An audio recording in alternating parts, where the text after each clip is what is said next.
आपका फेस और यहाँ पे बहुत से गुरुओं का, बहुत से लोगों का फेस इस मास्क से ढका हुआ है। बोलने में भी हमारी इमोशन नहीं, लेकिन प्रैक्टिकली भी कोई हर्ट नहीं। जैन धर्म का लाइफस्टाइल है, ये काफी टफ है। आप उसको टफ कह रहे हैं, हम वैल्यूबल कहते हैं। एक ऐसी एज में मंक बनना जहाँ पे आपकी पूरी लाइफ आपके आगे है। ये डिसीजन इंफॉर्मेशन बेस्ड नहीं है, एक फीलिंग बेस्ड डिसीजन है। इतना इनटॉलरेंस एक कपल के बीच में वो क्यों हो रहा है सोसाइटी में? हम कपल क्यों बने, इसका लक्ष्य पहले तय होना चाहिए। आपके अकॉर्डिंग क्यों वो स्ट्रेस इतना ज्यादा बढ़ रहा है लोगों में? तो आप स्ट्रेस मैनेजमेंट में जाते हैं, हम स्टेट डेवलपमेंट सिखाते हैं। तो आर्ट ऑफ डाइंग का मीनिंग है कि अपने पूरा जिंदगी का हिस्सा अंतिम समय पीस, शांति के साथ। जिस कंडीशन में हमारे लास्ट मोमेंट्स होते हैं इस लाइफ में, क्या वो हमारी नेक्स्ट लाइफ को इफेक्ट करते हैं? कि जिन भावों में आपकी आखिरी सांस होती है, उन्हीं भावों से आपकी नेक्स्ट लाइफ की जर्नी शुरू होती है। और आत्माएं हमारे आसपास होती हैं, तो कहीं ना कहीं एग्जिस्ट करते हैं।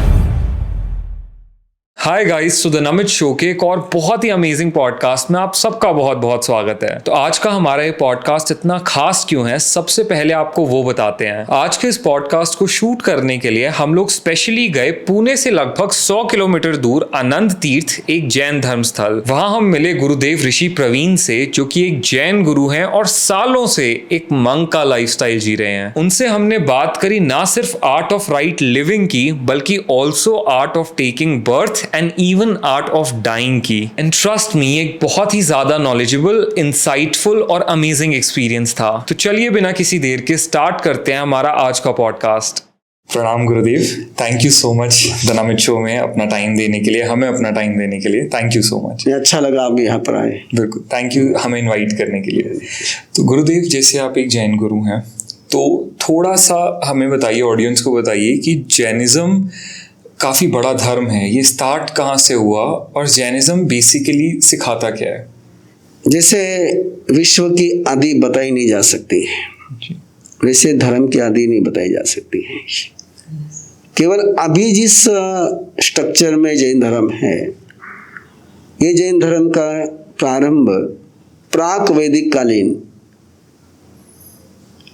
यानी हजारों लाखों वर्ष पहले श्री ऋषभदेव से शुरुआत हुआ। आदिनाथ भगवान, जिनको एकनाथी भागवत में भी जिनका जिक्र है, वेदों में भी जिनका जिक्र है, जिसको मुसलमान रसूल कहते हैं, वो ऋषभदेव है। तो इसका स्टार्ट हुआ है सबसे पहले ऋषभदेव से, इस युग में। उसके बाद और 23 लोग हुए, और आखिरी में 24वीं जो है वो भगवान महावीर है, जो आज से 2600 साल पहले जन्मे हैं।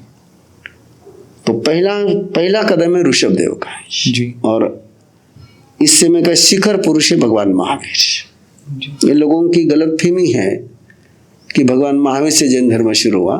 भगवान महावीर से जैन धर्म शुरू नहीं हुआ है। और जैन धर्म की जो वैल्यूज है जी, बहुत डिफरेंट है और बहुत यूनिवर्सल है।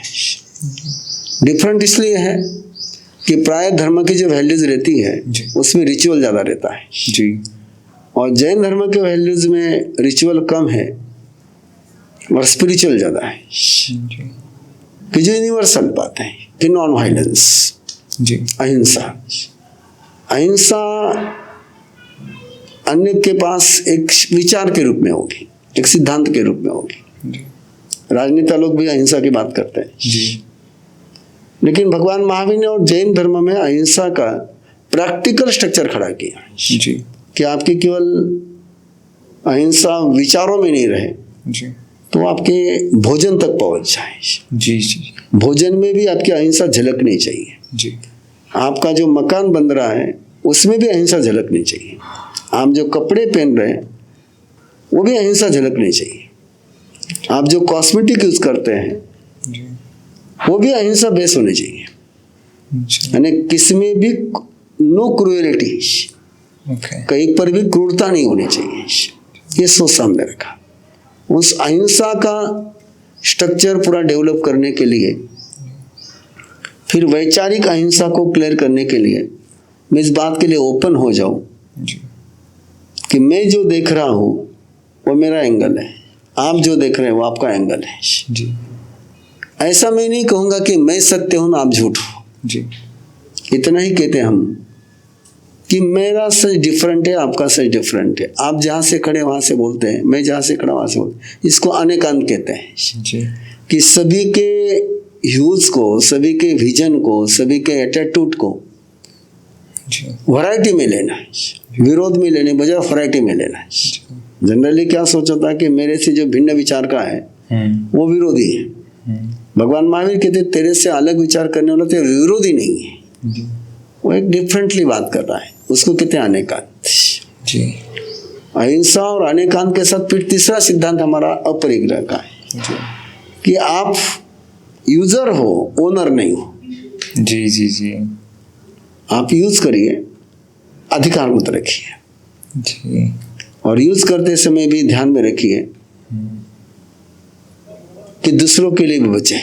जी सब पर अपना ही कब्जा मत जमाइए। जी जी बिल्कुल। ये बेसिक जैनिज्म के 3 सिद्धांत है, अहिंसा, अनेकांत और अपरिग्रह। जी तो गुरुदेव, जैनिज्म के बारे में, जैन धर्म के बारे में हमने जाना, बेसिक उसके सिद्धांतों के बारे में जाना। एक चीज़ जब से मैं आया हूँ मैंने आपको देखा, एक चीज़ नोट करी कि आपका फेस और यहाँ पे बहुत से गुरुओं का, बहुत से लोगों का फेस इस मास्क से ढका हुआ है। तो इसका क्या पर्पस है? बहुत लोग जानना चाहते हैं कि ये क्यों पहना जाता है, इसके पीछे की क्या थ्योरी है?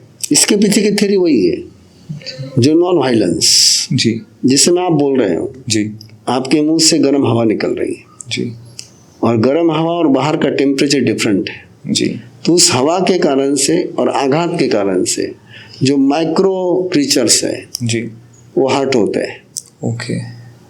अभी हमने लगा लिया है जी तो हमारे मुंह से जो हवा निकल रही है वो सीधी उन जीवों के पास नहीं पहुंचती, वो पास होकर के जाती है। जी जी जी इसलिए ये हमारे अहिंसा को कितना हम प्रैक्टिकल जी सकते हैं, जी मैक्सिमाइज अहिंसा कैसे हो सकती है, उसका आपके पास एक प्रूफ है जी कि हम अहिंसा को किस लेवल पर, कि बोलने में भी हमारी इमोशनल नहीं लेकिन प्रैक्टिकली भी कोई हर्ट नहीं हो।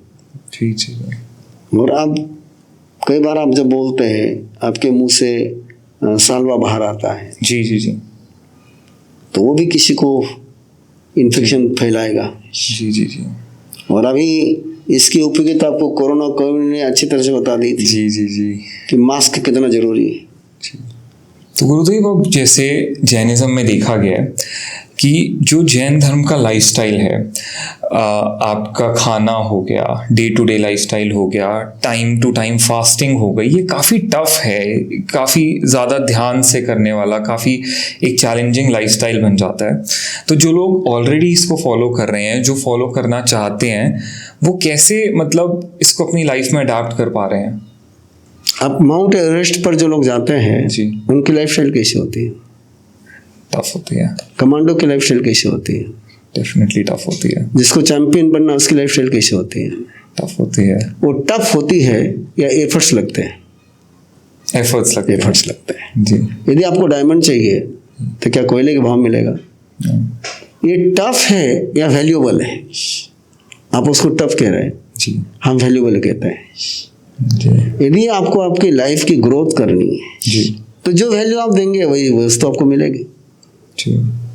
और टफ इसलिए लगता है आपको कि सामने लक्ष्य नहीं है। जिसको मेरिट में आना है जी। वो कैसी स्टडी करेगा, और जिसको पासिंग मार्क चाहिए वो कैसी स्टडी करेगा, जी। और जिसको पास हो या नहीं हो कोई फर्क नहीं पड़ता, वो कैसी स्टडी करेगा। जी जी जी। तो जैन धर्म की जो वैल्यू है, जो आपको आचार संहिता आपको टफ लग रही है, हमको टफ नहीं लगती। इसलिए नहीं टफ लगती कि हम मेरिट के स्टूडेंट बनना चाहते हैं, जी। हम फेल नहीं होना चाहते लाइफ में, और फेल नहीं होना है तो एफर्ट्स लगाने होंगे।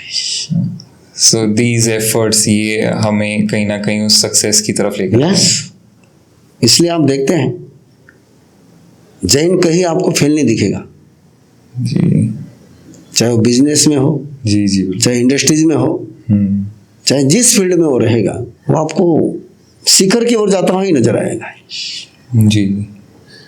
उसका कारण है कि उसके पास एक सोच बना हुआ है कि मुझे जो अचीव करना है उसके लिए मुझे कीमत चुकानी है। जी। कोई भी सफलता आपको गिफ्ट में नहीं मिल सकती है। इंसान की जिंदगी जैसा जन्मा वैसा जीने के लिए नहीं, वो ग्रोथ करने के लिए, डेवलप, और जिसको डेवलपिंग चाहिए उसको एफर्ट्स लगाने पड़ेंगे। इस एंगल से आप देखिए सारे वैल्यूज को। और बिना लक्ष्य का जीना क्या मायने रखता है। और ये आपके पास कोई गोल है जी, तो उस गोल को अचीव करने के लिए एकलव्य बनना ही पड़ेगा आपको। तो हम लोगों को एकलव्य बनाते हैं जी, कि तुम्हारे लाइफ में गोल है तो उसको अचीव करो। जी। और गुरुदेव, जैसे भी हमने बात करी लाइफ में गोल होने की, कि वो गोल होगा तभी हम उसके लिए एफर्ट्स लगाएंगे, तो आपके अकॉर्डिंग क्या होना चाहिए एक इंसान की लाइफ का गोल? क्या है एक आइडियल गोल एक इंसान की? Be super make super. Okay. Super बनो, सुपर बनाओ। B best make best. Okay. बढ़िया बनो, बढ़िया बनाओ। जी, ये बनो के साथ बनाओ का जो एक वो है, तो वहाँ पे कहीं ना कहीं प्रीचिंग भी आ रही है। यस, प्रीचिंग भी आएगी, मेकिंग भी आएगी, सपोर्ट भी करना होगा। और गुरुदेव, अभी लाइक इस सब के बाद अभी जैसे मैं यहाँ पे आया, मुझे पता चला, और कई और बार मैंने पहले भी ये चीज़ सुनी है कि आपके यहाँ पे एक विधि या संस्कार कहेंगे जो जिसे कहते हैं दीक्षा लेना, जहाँ पर एक इंसान अपने सारे वर्ल्डली प्लेजर्स, सारी मटीरियलिस्टिक थिंग्स को छोड़कर एक प्रॉपर मंक के लाइफस्टाइल में आ जाता है।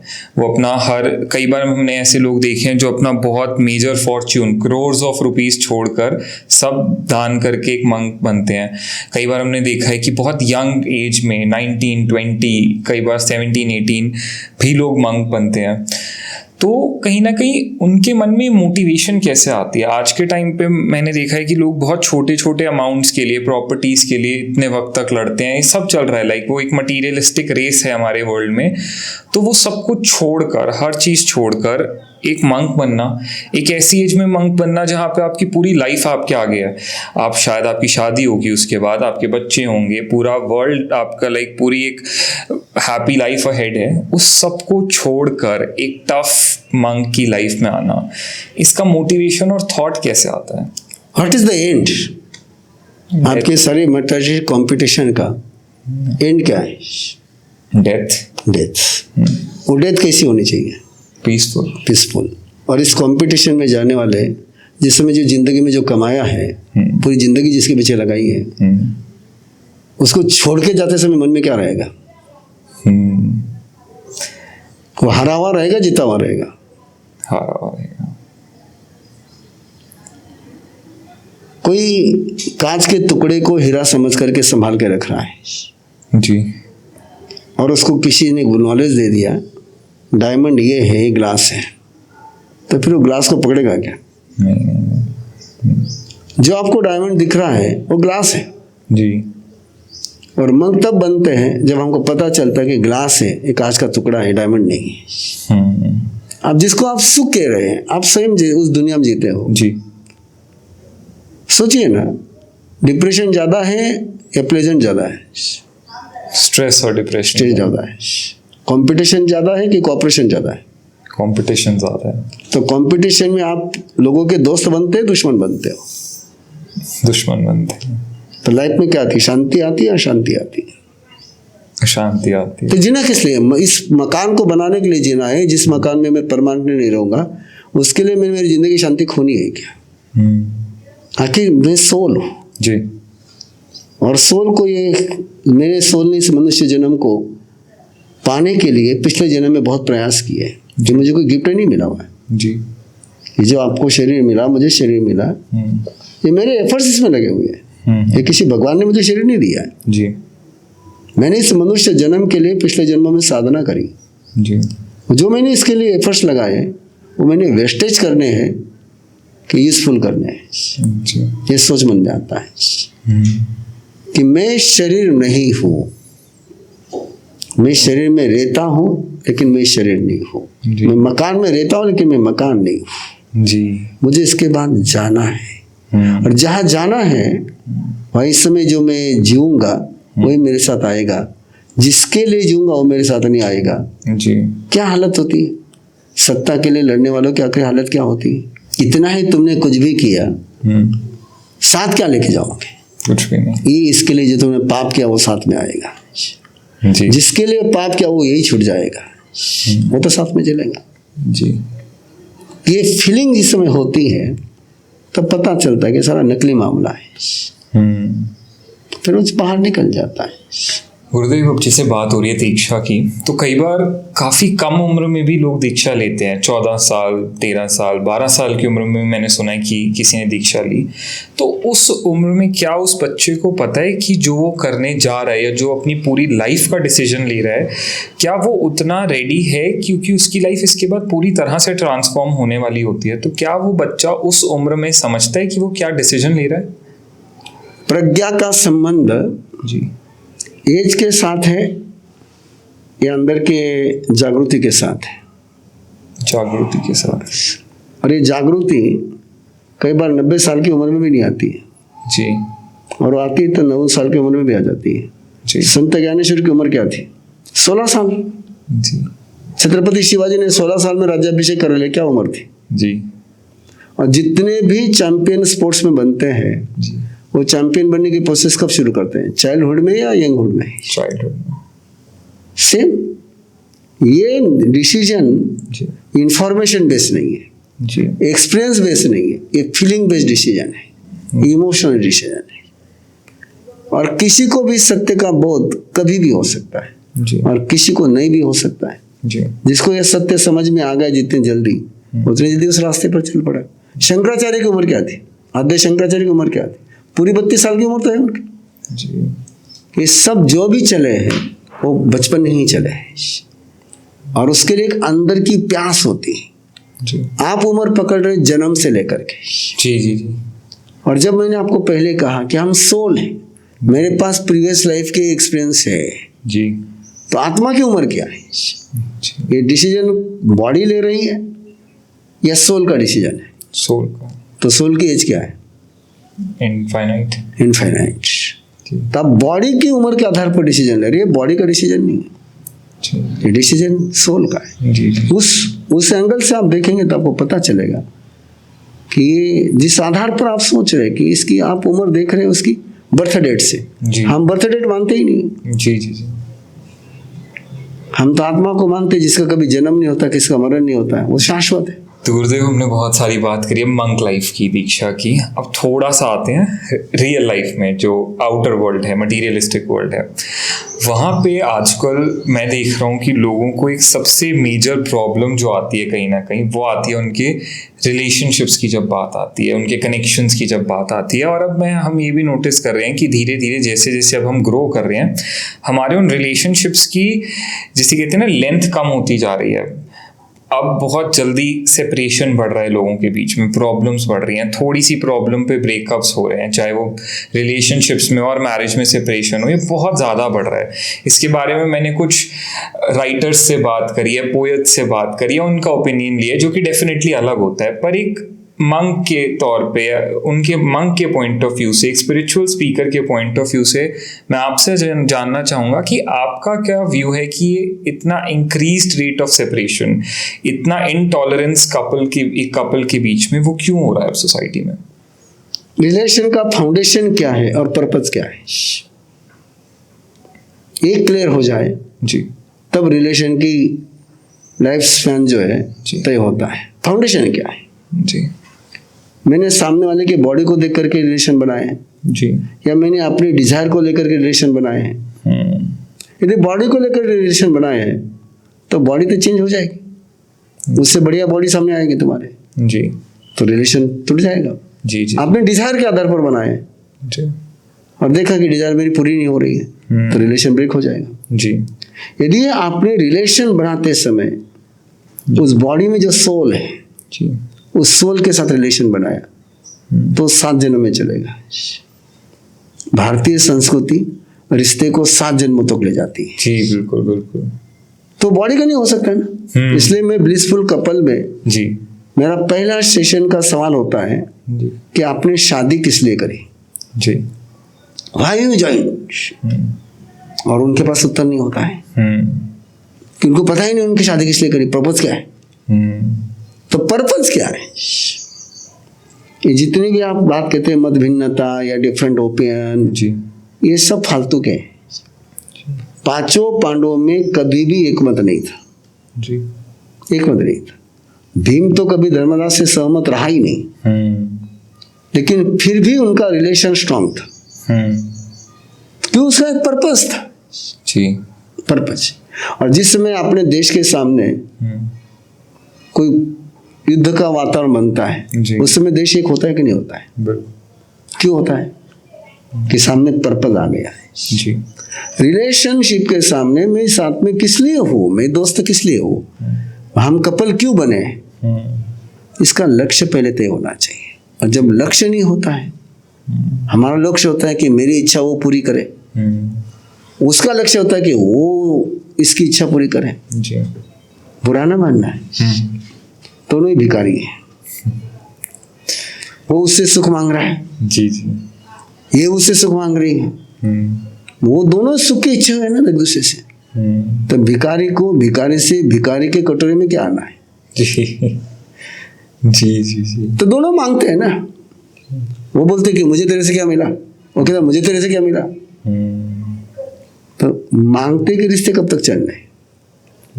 भिखारी कब तक साथ में चलेंगे? जी। भिखारी साथ में नहीं चल सकते, दाता साथ में चल सकते हैं। तो मैं सुख देने पर मेरा जोर है कि सुख लेने पर मेरा जोर है? मैं सुख करता हूं, दुख हरता हूं कि मैं सुख मांगता हूं? हम ब्लिसफुल कपल में सिखाते हैं कि तुम सुख करता बनो, सुख के दाता बनो। जी जी। और एक बार तुम सुख करता और सुख दाता बन गए तो रिश्ता परमानेंट हो गया। तो ये रिलेशन नहीं है, ये प्रोफेशन है। और प्रोफेशन कब तक चलता है? जब तक दोनों को प्रॉफिटेबल है। जैसे ही किसी को लॉस वेल हो गया कि रिलेशन ब्रेक हो जाता है। और यदि आपका रिलेशन एक लक्ष्य के साथ हो, द्रौपदी पांडवों के साथ वनवास में गई, जी, सुख मिला? सुख के लिए गई? क्यों? रिश्ता निभाने के लिए। सीता राम के साथ वनवास में गई, लग्जरी के लिए नहीं। फिर ये जब तक तुम्हारा जो सोच बना हुआ है कि मुझे उससे सुख चाहिए, और जिस दिन सुख नहीं मिलता है फिर आप लात मारते हो, वहां नहीं मिला तो दूसरी तरफ मुंह डालते हो। जी। तो ये सारा डिजायर बेस्ड रिलेशन है। जी जी जी। डिजायर बेस्ड रिलेशन के बजाय फेथ बेस्ड रिलेशन हो जाए, श्रद्धा के आधार पर रिलेशन हो जाए, तो श्रद्धा कभी मरती नहीं है। इसलिए श्रद्धा के आधार पर बना हुआ रिश्ता कभी मरता नहीं। और गुरुदेव, जैसे भी आपने बात करी आपके ब्लिसफुल कपल प्रोग्राम की, जहाँ पे आप कपल्स को बताते हैं, तो वहाँ पे आपके इस प्रोग्राम में गोल क्या होता है? टू एक कपल अगर आपके पास आ रहा है, आपसे आपके उस प्रोग्राम में है, तो आप उनकी गोल सेटिंग कैसे करते हैं कि अब इस सिंपल जो मैंने आपको पहले बताया जी, हम एक ही कहते हैं उनको कि सामने वाले को तुम कितना बढ़िया बना सकते हैं सोचो जी। सामने वाले में क्या पॉसिबिलिटी उसको देखो, उस पॉसिबिलिटी को तुम ओपन करने वाले बनो जी।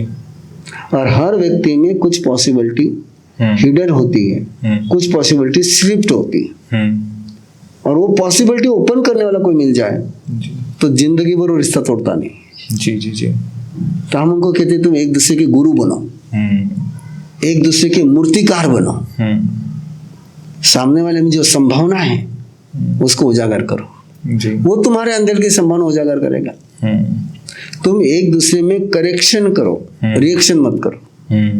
करेक्शन करने का अधिकार है तुमको जी, रिएक्शन करने का अधिकार नहीं है जी। गुरुदेव, एक चीज अब मैं पूछना चाहूंगा कि आप ब्लिसफुल कपल में एक कपल को सिखाते हैं कि एक अच्छा कपल कैसे बना जाए, एक सही कपल, एक सही लाइफ साथ में कैसे बिताई जाए, बट जैसा मैं जानता हूँ कि आपने कभी भी उस कपल लाइफ को एक्सपीरियंस नहीं किया, आप कभी भी उस मैरिड सेटअप में नहीं आए, किसी पार्टनर के साथ नहीं आए, so please don't mind me asking, but जब आपने उस सेटअप को, उस लाइफस्टाइल को कभी खुद एक्सपीरियंस नहीं किया, तो आप लोगों को कैसे सिखा पाते हैं कि कैसे वो उसमें अच्छे से रह पाएं? दो उत्तर हैं जी। क्या डॉक्टर को किसी पेशेंट की ट्रीटमेंट करने के लिए स्वयं में वो बीमारी होना जरूरी है? नहीं ना। किसी वकील को कोई केस लड़ने के लिए पार्टी होना जरूरी है? नहीं ना। तो मुझे क्यों जरूरी है जी? और जो नॉलेज आता है वो ऑब्जर्वेशन से आता है फर्स्ट। सेकंड, चाहे कपल हो, चाहे पेरेंट्स हो, चाहे कोई भी हो, वो यदि बेस्ट ह्यूमन है तो बेस्ट कपल है। और मैं बेस्ट ह्यूमन की टीचिंग उनको देता हूँ और बेस्ट ह्यूमन में हूँ, इसलिए बेस्ट ह्यूमन कैसे हो सकते हैं इसका नॉलेज मेरे पास है। और चाहिए क्या कपल को, वो कोऑपरेटिव बने जी, और मुझे कोऑपरेटिव कैसे होना चाहिए मुझे पता है जी, कंपटीशन नहीं करे जी, मुझे पता है कंपटीशन में क्या होता है, जी, फाइटिंग नहीं करे मुझे पता है कि फाइटिंग में क्या होता है, डायलॉग करे, डिबेट नहीं करे। जी, अब ये जो वैल्यूज है वो कपल में भी लागू होते हैं, पेरेंट्स में भी लागू होते हैं और मेरे स्पिरिचुअल लाइफ में भी लागू होते हैं। जी, जी, तो ये वैल्यूज यूनिवर्सल है, उसका केवल कपल का लेबल लगता है। जी, आखिर है तो आप ह्यूमन। जी, अच्छा आदमी किसी भी रिश्ते को अच्छा जीता है और हम उसमें केवल अच्छा आदमी बनाने का प्रयास करते हैं और कहते हैं तुम एक दूसरे को अच्छा बनाओ। जी। तो गुरुदेव अब थोड़ा सा इससे आ गया है, तो एक चीज़ और जो कि हमारी सोसाइटी में बहुत बढ़ रही है आजकल, जो कि है स्ट्रेस। लोगों के बीच में डिप्रेशन का रेट बहुत ज़्यादा बढ़ रहा है, एंग्जाइटी बहुत बढ़ रही है। कहीं ना कहीं हम ग्रो कर रहे हैं, हमारी सोसाइटी में फैसिलिटीज़ बढ़ रही हैं, ज़्यादा फैसिलिटीज़ हैं आज के वक्त में, लोगों के पास ज़्यादा रिसोर्सेज हैं, बट कहीं ना कहीं ज़्यादा स्ट्रेस भी है। आपके अकॉर्डिंग क्यों वो स्ट्रेस इतना ज़्यादा बढ़ रहा है लोगों के अंदर? स्ट्रेस ज़्यादा है और स्ट्रेंथ कम है। शायद स्ट्रेंथ कम है। तो आप स्ट्रेस मैनेजमेंट में जाते हैं, जी, हम स्ट्रेंथ डेवलपमेंट सिखाते हैं। जी, मैं जो शिविर लेता हूँ जी, उसमें स्ट्रेस मैनेजमेंट का शिविर नहीं रहता मेरा, जी, स्ट्रेस डेवलपमेंट का रहता है। जी, और स्ट्रेंथ यदि डेवलप हो गई तो स्ट्रेस की परवाह करने की मुझे क्या जरूरत है? क्या आप किसी ब्रिज पर का ट्रैफिक कम कर सकते हो? तो आप क्या करोगे? ब्रिज की स्ट्रेंथ बढ़ाओगे। जी, जी, जी, वो इतने ट्रैफिक को झेल सके ऐसी स्ट्रेंथ बनाएंगे, इसकी इतना ताकतवर बनाएंगे। जी, अब ये स्ट्रेस तो बढ़ना ही बढ़ना है, जी, टेम्परेचर बढ़ना ही बढ़ना है, जी, टेम्परेचर कम नहीं होना है, जी, कंपटीशन बढ़नी ही बढ़नी है। आप कंपटीशन को अवॉइड नहीं कर सकते, आपके हाथ में केवल कॉम्पिटेंट बनना है। जी, यदि आप कॉम्पिटेंट बनते हैं जी, तो कंपटीशन आपको कोऑपरेट करती है। जी, स्ट्रेस के बिजनेस फोकस करने के बजाय अपने स्ट्रेंथ बढ़ाने पर फोकस किया जी, तो स्ट्रेस की परवाह करने की जरूरत नहीं। यदि आपने बॉडी की इम्यूनिटी बढ़ा ली जी, तो वायरस की परवाह करने की जरूरत क्या है आपको? जी, जी, यदि आपकी इम्यूनिटी वीक है तो वायरस की बीमार पड़ने की जरूरत नहीं है। तो फोकस किस पर करना? स्ट्रेंथ बढ़ाने में। स्ट्रेंथ बढ़ाने पर। जी, मैं स्ट्रेस पर फोकस नहीं करता हूँ, मैं कहता स्ट्रेस और बढ़ाओ तो तुम्हारी स्ट्रेंथ और बढ़ेगी। जी, आप जिम में जाते हैं ना, जी, जी, किस लिए जाते हैं? बॉडी की फिजिक। उसमें स्ट्रेस लेते हैं नहीं लेते? स्ट्रेस आता ही नहीं आता, बिना स्ट्रेस की बॉडी बढ़ेगी? नहीं। स्ट्रेस लेते हैं ना, जी, जी, जी, कुछ भी उठाते हैं जी, जी, जी, तो मसल में स्ट्रेस आता ही नहीं। तो बिना स्ट्रेस लिए आपकी बॉडी बिल्ड हो सकती है क्या? नहीं, नहीं, नहीं। तो स्ट्रेस को किसने कहा आपको हार्मफुल है? जी, stress is beneficial. Okay. Stress नहीं होगा तो आपकी डेवलपमेंट नहीं होगी। जितनी भी इंसान ने डेवलपमेंट करी है वो स्ट्रेस में करी है। जी, इसरो की डेवलपमेंट, इंडिया की इसरो की डेवलपमेंट फुल स्ट्रेस में हुई है। जिस समय पोखरण में अणुस्फोट हुआ जी, और पूरी दुनिया ने आपका बहिष्कार कर दिया, जी, उस समय आप स्ट्रेस में थे कि स्ट्रेंथ में थे? उस समय भी वाजपेयी ने निर्णय लिया कि स्ट्रेस आया है, हमें स्ट्रेंथ बढ़ानी है, और स्ट्रेंथ बढ़ाई उस स्ट्रेस के बीच में। तो आज इसरो कहाँ पर है? तो स्ट्रेस को वेलकम। जी। हाँ, जितना स्ट्रेस आएगा उतनी स्ट्रेंथ बढ़ाऊंगा। अब गुरुदेव एक और चीज़ थोड़ी सी, जैसे कि हाँ, हम रेगुलर लाइफ में स्ट्रेस को कम करने के लिए, कहीं ना कहीं कंपटीशन भी बहुत ज़्यादा है, हर चीज़ के लिए लोग कुछ ना कुछ करते हैं। कर्म जिसे हमारा कहते हैं, कर्म है, हम कोई ना कोई कर्म करते हैं, कुछ अच्छे होते हैं, कुछ बुरे भी होते हैं। आजकल कहीं ना कहीं कहें तो इस दुनिया में नॉर्मल लाइफ में ज़्यादा बुरे ही होते हैं शायद हमसे कर्म। तो कर्म का जो फल है वो आपके अकॉर्डिंग हमें कैसे मिलता है? क्या वो इंस्टेंट है? क्या वो कभी भी मिल सकता है? क्या वो हमारे साथ नेक्स्ट लाइफ में भी जाता है? तो हमारे हर कर्म का फल कैसे हमारे तक आता है? आपको पॉइजन का इंजेक्शन किसी व्यक्ति को दिया गया जी उसका रिजल्ट तुरंत आएगा। जी और किसी को फूड में स्लोली पॉइजन दिया गया जी, तो उसका रिजल्ट लेट आएगा। किसी को सीधा आपने डिश चढ़ाई जी ताकत तुरंत आएगी जी और किसी के डाइट में आपने टॉनिक दिया है जी टाइम लगेगा। जी। तो कर्म जो आप करते हैं उसका फल कब मिलेगा, इंस्टेंट मिलेगा कि आफ्टर टाइम मिलेगा, इस पर डिपेंड है कि उसकी स्ट्रेंथ क्या आपने देखी है। जी। हम कहते हैं कई बार यदि गुटखा खाते ही कैंसर हो जाता तो कोई गुटखा नहीं खाता। जी जी जी जी लेकिन गुटखा खाने में और कैंसर होने में जी लंबा टाइम है ना। तो बुरा कर्म हो कि अच्छा कर्म हो, इसके कुछ के परिणाम यदि आपने पूरी ताकत के साथ उसको किया तो तुरंत आएगा जी और बिल्कुल स्लोली किया है तो लंबे समय के बाद आएगा। जी जी। तो गुरुदेव, अब हमने बात करी कर्म की, मंक के लाइफस्टाइल की, दीक्षा की, कई सारी चीज़ों की। थोड़ा सा ना इस लाइफ के बारे में आपसे जानते हैं कि जैसे एक बच्चे का बर्थ होता है, वहाँ से हमारी लाइफ स्टार्ट होती है, फिर आगे जाती है, बच्चा ग्रो होता है, बड़ा होता है। बट अभी मुझे यहाँ पे पता चला कि जब एक मदर कंसीव करने वाली होती हैं तो आपका एक गर्भगृह प्रोग्राम है, वो क्या है, वो किस लिए बनाया गया है, उसका पर्पस क्या है, जहाँ क्योंकि अभी तो बच्चे का बर्थ ही नहीं हुआ है। एग्रीकल्चर में जो काम चल रहा है जी, वो फसल पर चल रहा है कि सीड पर चल रहा है? सीड पर चल रहा है। आपका सीड कहाँ पर है? गर्भ में। जी। यदि सीड पर मैंने कोई प्रोसेस करी है जी तो फ्रूट वैसे ही आ जाएगा। जी। एक बार जन्म हो गया तो पौधा अंकुरित हो गया, फिर मैं सीड पर काम नहीं कर सकता हूँ। गर्भ संस्कार का मीनिंग है मैं सीड पर काम कर रहा हूँ। और 9 महीने का समय है, वहां पर हम 1 साल का समय लेते हैं कि सीड कौन सी भूमि पर आए। माँ की भूमि पहले तैयार हो जाए जी, और माँ की भूमि पवित्र बन जाएगी तो जो भी सीड आएगा उसकी जर्नी पवित्रता से शुरू हो जाएगी। इसलिए हमारे कार्यक्रम का नाम है अर्हम गर्भ संस्कार जी, यानी श्रेष्ठतम गर्भ बने जी, और आने वाला जीव भी श्रेष्ठतम बने। उसके लिए हम पेरेंट्स को ट्रेनिंग देते हैं जी, कि 1 साल यानी कंसीव करने के पहले जी, उनका इमोशन क्या होना चाहिए, जी, उनके रिलेशन कैसे होने चाहिए, उनका कम्युनिकेशन कैसा होना चाहिए, उनका माँ बाप बनने के पीछे लक्ष्य क्या है, जी, वो क्या लक्ष्य देना चाहते हैं। और उसके बाद हम उनको साधना देते हैं कि कैसा मेडिटेशन करना है, जी, कैसा कम्युनिकेशन करना, कैसे रिलेशन करना। लेकिन आरंभ गर्भ संस्कार में मेडिटेशन के माध्यम से जहाँ मेडिकल साइंस ने हाथ झटक दी है, जी, वो प्रेगनेंसी के प्रॉब्लम आरंभ गर्भ संस्कार सॉल्व करे हैं। उसके पूरे डॉक्यूमेंटेशन हमारे पास है।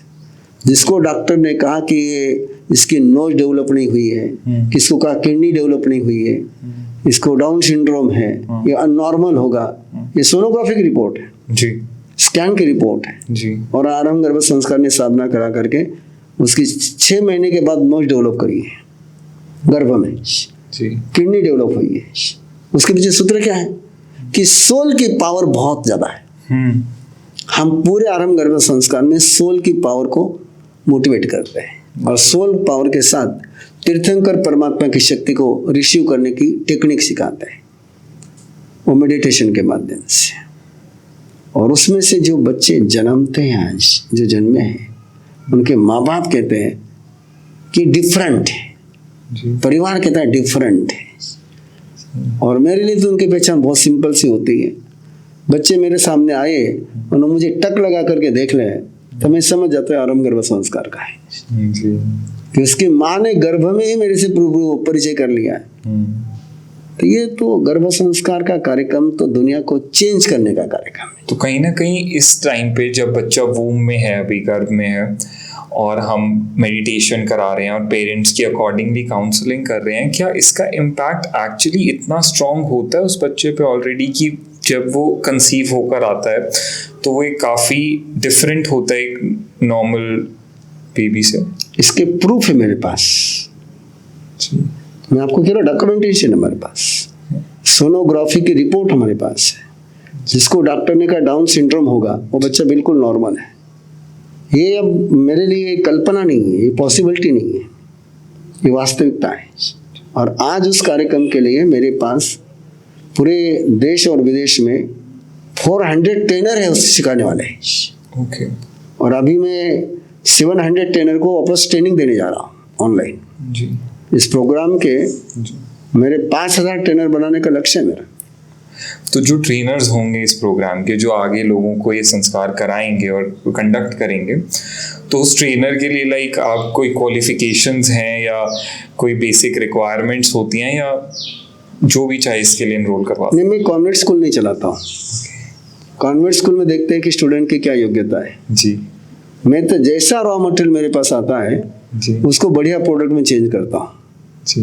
तो जो भी आता है जी, उसको मैं डेवलप करता हूँ। मैंने केवल रखा है एज का फैक्टर रखा है जी, बिलो 40। बिलो 40 कोई आ जाए, जी, किसी कास्ट का आ जाए, जी। कैसा भी आ जाए, उसको ट्रेन करना मेरा काम है। और गुरुदेव, दो इसमें क्वेश्चंस। एक, आपने कहा किसी भी कास्ट का, तो मतलब जरूरी नहीं है कि वो एक जैन ही आपके ट्रेनर होंगे, वो किसी के भी हो सकते हैं। मैं ह्यूमन के लिए काम करता हूँ जी। और बढ़िया ह्यूमन ही बढ़िया ह्यूमन जैन है। ओके। यदि वो बढ़िया ह्यूमन नहीं बन पाया तो जैन नहीं हो सकता है। जी। और जैन जो बढ़िया होगा बढ़िया ह्यूमन होगा। जी। इसलिए कार्यक्रम, मुझे नहीं लगता कि गर्भ में आने वाले जीव को पता होगा मैं किस कास्ट का हूं। जी। जी। जी। और जन्म में बच्चे को पता नहीं था मैं कौन सा कास्ट का हूं। उसके पास क्वालिटी पर हम काम करते हैं, हम कास्ट पर काम नहीं करते। जी। हम ट्रेडिशनल पर काम नहीं करते। जी। हम संप्रदाय पर भी काम नहीं करते हैं। जी। हम उसमें कोई रिचुअल सिखाते ही नहीं, कोई पूजा पाठ नहीं सिखाते, हम कोई क्रियाकांड नहीं सिखाते। जी। हम उसको नहीं कहते तो इसकी पूजा कर, तो उसकी पूजा कर, तो कुछ नहीं सिखाते। जो साइंटिफिक है, स्पिरिचुअल साइंटिफिक है, वही सिखाते हैं। इसलिए वो मुस्लिम है तो भी इंसान है, जी। क्रिश्चियन है तो भी इंसान है, जैन है तो भी इंसान है। टेम्परेचर के लिए कोई मेडिसिन डिफरेंट होती है मुस्लिम के लिए? नहीं, नहीं, नहीं ना। तो रियल प्रॉब्लम की ट्रीटमेंट इक्वल होती है। जी। ये जो मेंटली प्रॉब्लम होते हैं तुम्हारे संप्रदाय ने तैयार किया, उसकी ट्रीटमेंट अलग हो सकती है। लेकिन ह्यूमन की जो रियल प्रॉब्लम है उसकी ट्रीटमेंट सबके लिए इक्वल है। गुस्सा सबका इक्वल है। जी, बिल्कुल। और लव सबका इक्वल है। जी। हाँ, भाषा कौन सी मुझे पता नहीं। मुझे वो सरोजिनी नायडू की बात याद आती है कि वो भाषा को लेकर सम्मेलन चल रहा था, हिंदी की हिंदुस्तानी। तो चर्चा चल रही थी और तुम एक बच्चा रोने लगा। तो सरोजिनी नायडू ने माइक पर आकर के पूछा, जरा देखो ना बच्चा कौन सी भाषा में रो रहा है। जी। कोई भाषा नहीं, स्माइल की कोई लैंग्वेज नहीं, रोने की कोई लैंग्वेज नहीं है। जी। जी। तो एक कार्यक्रम हमारा जो चल रहा है, सारे कार्यक्रम हमारा जाके जी, वो ह्यूमन पर काम कर रहा है, इसलिए हमें कास्ट से कोई फर्क नहीं पड़ता है। और गुरुदेव, दूसरी चीज जैसे आपने कहा 40 के बिलो होना चाहिए, तो ये 40 का लिमिट किस लिए है ट्रेनर्स के लिए, अगर हम जानना चाहें? आप सोचिए ना, जी। यदि मुझे उसके इस पूरे माइंड को डेवलप करना है, चेंज करना है, तो मैं क्या 60 में कर पाऊंगा? जिसके पास जितने ज्यादा अनुभव होते हैं उतना वो नया कम सीखता है। जी। जो बिल्कुल फ्रेश होता है, जी। जी। जी। उसको सिखाना अच्छा रहता है। जी। जी। जी। मैं अभी तो, आप तो बिलो 40 की बात कर रहे हैं, मैंने अभी नया कार्यक्रम शुरू किया है। वो केवल 13 साल से लेकर 18 साल के बच्चों के लिए उनको ट्रेनर बना रहा हूँ। जी। बिल्कुल फ्रेश माल ले रहा हूँ, तो उनको ढालना और आसान है मेरे लिए। जी। तो गुरुदेव, जैसे ये था गर्भ संस्कार का कार्यक्रम, अब इसमें मुझे पता चला कि अब हम यहाँ पे कहीं ना कहीं आपका कोई डेथ से रिलेटेड संस्कार या प्रोग्राम भी है, वो क्या है? Art of dying. Okay. Art of living हमने आज तक सबने सुना है, आर्ट ऑफ डाइंग हम पहली बार सुन रहे हैं आज। क्योंकि मैं जीवन कब तक जीऊंगा मुझे पता नहीं है जी। लेकिन मैं मरूंगा ये मुझे पक्का पता है जी। तो कैसे मरूंगा ये मुझे तय करना चाहिए। मृत्यु क्या है, आखिरी पल क्या है, मेरे पूरे लाइफ का रिजल्ट है। और वो यदि मैं मुस्कुराहट के साथ जाऊं जी, तो मेरी पूरी लाइफ धन्य हो गई। जी। जी। और वो मैं रोते रोते जा रहा हूँ तो इसका मतलब मैंने जिंदगी गलत तरीके से जी ली है। मैंने, कोई बिजनेसमैन जब अपना पूरा अकाउंट देखता है तो उसके चेहरे पर मुस्कान कब आएगी? जी। जब प्रॉफिट रहेगा। जी यदि लॉस रहा तो उसके चेहरे पर क्या स्थिति रहेगी। जी तो आर्ट ऑफ डाइंग का मीनिंग है कि अपने पूरा जिंदगी का हिस्सा अंतिम समय पीस शांति के साथ। इसलिए हमने यहाँ पर केंद्र बनाए हैं। ठीक। कोई भी व्यक्ति आए यहाँ पर, जब उसको लगता है कि अब जीने में कोई आगे है नहीं, जी तो आ जाए और उसके हम साधना शुरू कराते हैं, जी आर्ट ऑफ डाइंग की, मृत्यु की कला। और मैं जवानों को सिखाता हूँ ओके। मरने की कला। तो कहीं ना कहीं जब हम आर्ट ऑफ डेथ की बात करते हैं, तो क्या ये आर्ट ऑफ डेथ इंसान को जब उसके लास्ट टाइम के लिए तो कहीं ना कहीं प्रिपेयर कर ही रहे, क्या वो हमारा विजन टुवर्ड्स लाइफ भी बदलता है? बदलेगा ही ना। मुझे जो रिजल्ट चेंज करना है तो रीजन चेंज करना पड़ेगा ना। जी। बिना रीजन को चेंज करे मैं रिजल्ट कैसे चेंज कर सकूंगा? मैंने कैसे आखिरी सांस लेनी है ये मैं आज तय करूंगा ना। मैं आज की सांस कैसी लेता हूँ। जी। एग्जाम के समय स्टडी करने वाले स्टूडेंट पास नहीं होते। जी जी जी। डे 1 से जो स्टडी करते हैं वो पास होते हैं। और कहीं ना कहीं जिस तरह से हम अपनी लास्ट ब्रेथ लेते हैं, जिस कंडीशन में हमारे लास्ट मोमेंट्स होते हैं इस लाइफ में, क्या वो हमारी नेक्स्ट लाइफ को इफेक्ट करते हैं? निश्चित रूप से नियम है वो कि जिन भावों में आपकी आखिरी सांस होती है, जी, उन्हीं भावों से आपकी नेक्स्ट लाइफ की जर्नी शुरू होती है। जद ले से मरई तद ले से जम्मई। जिस ओरा में आपकी मृत्यु होती है, जी, जिस प्रकार की ओरा में आपकी मृत्यु होती है, जी, उसी प्रकार की ओरा में आपकी नई जर्नी शुरू होती है। पहला प्रिंसिपल। सेकंड प्रिंसिपल है, जिस प्रकार की ओरा में आप अंतिम सांस लेते हैं, उसी लेवल की ओरा जहाँ होगी वही आपका जन्म होगा। जी, यदि आपकी आखिरी सांस दुख में है जी, तो आपका जन्म दुख में होगा। जी, और आपकी आखिरी सांस हैप्पीनेस में है तो हैप्पीनेस में जन्म होगा। जी, इसका और सिंपल मीनिंग लेना हो, आप दुख में मरे हो तो नरक में मरो जाओगे, और हैप्पीनेस के साथ गए हो तो स्वर्ग में जाओगे। ओके।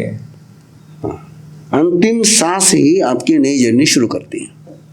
जी, वो एक दृष्टि से अंतिम है और एक दृष्टि से फर्स्ट है। जैसे जहाँ सूर्यास्त होता है, हमको यहाँ सूर्यास्त लग रहा है, लेकिन उसी पलों का उदय भी हो रहा है। जी, राइजिंग भी उसी समय। जी, हम यहाँ खड़े इसलिए हमको लगता है कि सनसेट हो रहा है, जी, लेकिन वो सनसेट हमारे लिए है और किसी लिए सनराइजिंग भी। तो वैसी मृत्यु है। जी, यहाँ सनसेट हो रहा है और कहीं सनराइज हो रहा है। तो जैसा सेट होगा वैसा राइज होगा। जी।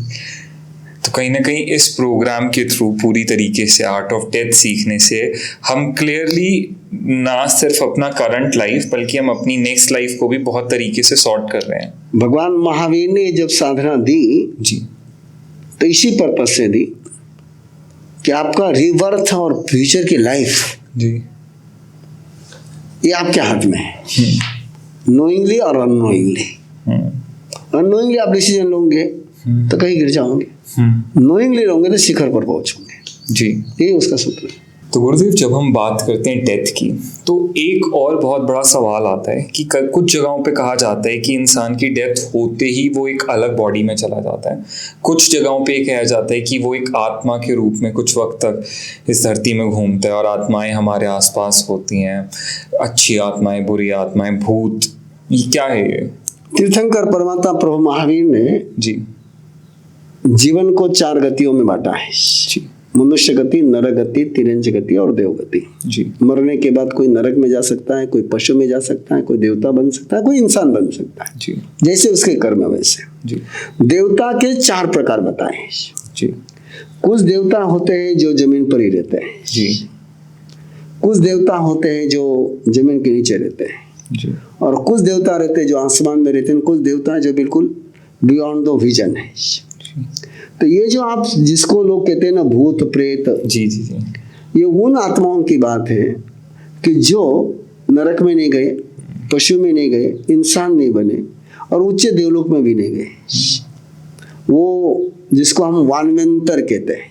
जी, मैंने जो हमारा स्क्रिप्चर का जो शब्द है वानवेंतर, वानवेंतर मतलब जो धरती पर ही रहते हैं जी, लेकिन उनके पास ऐसी बॉडी नहीं होती है, जी, तो जिसको हम नॉन विजिबल बॉडी कहते हैं, ऐसी बॉडी में रहते हैं। उसी को लोग कहते हैं कि भटकी हुई आत्मा है। जी, जी, जी, और वो दोनों प्रकार की होती हैं।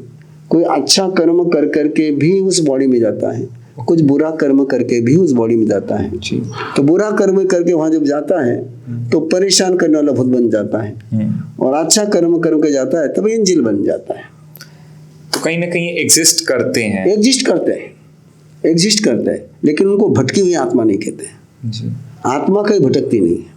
आत्मा जैसे ही शरीर से मुक्त हो गई अपने स्थान पर पहुंचती है।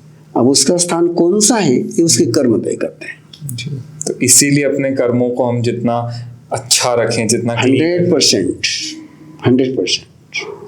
तो गुरुदेव, हमने आज बहुत सारी चीज़ों के बारे में बात करी, रिलेशनशिप्स के बारे में, बर्थ के बारे में, आपके बर्थ को लेकर प्रोग्राम के बारे में, आपके कपल्स को लेकर प्रोग्राम के बारे में, एक बहुत यूनिक जो आज तक शायद किसी ने नहीं सुना, आर्ट ऑफ डेथ के प्रोग्राम के बारे में। डेफिनेटली आपके थ्रू लोग बहुत कुछ सीख रहे हैं, आगे भी सीखेंगे।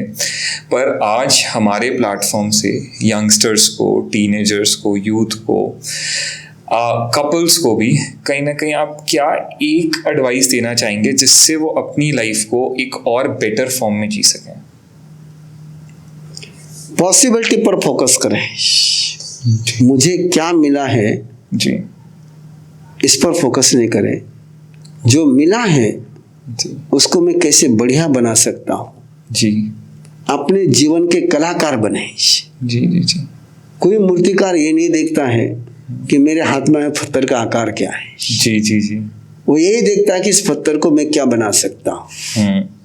अपने लाइफ के मूर्तिकार बनो। जी, कोई कुम्हार देखता नहीं है कि मिट्टी कैसी है, जी, वो एक ही देखता है कि मिट्टी को घड़ा कैसे बना सकता हूँ। जी, जी। अपने लाइफ की कुम्भकार बनो। और कहीं ना कहीं मतलब हम उस चीज़ पे ना रोएं कि हमें क्या मिला है जिंदगी से, पर हम ये देखें कि हम उस जिंदगी को बना कैसे यस, सकते हैं।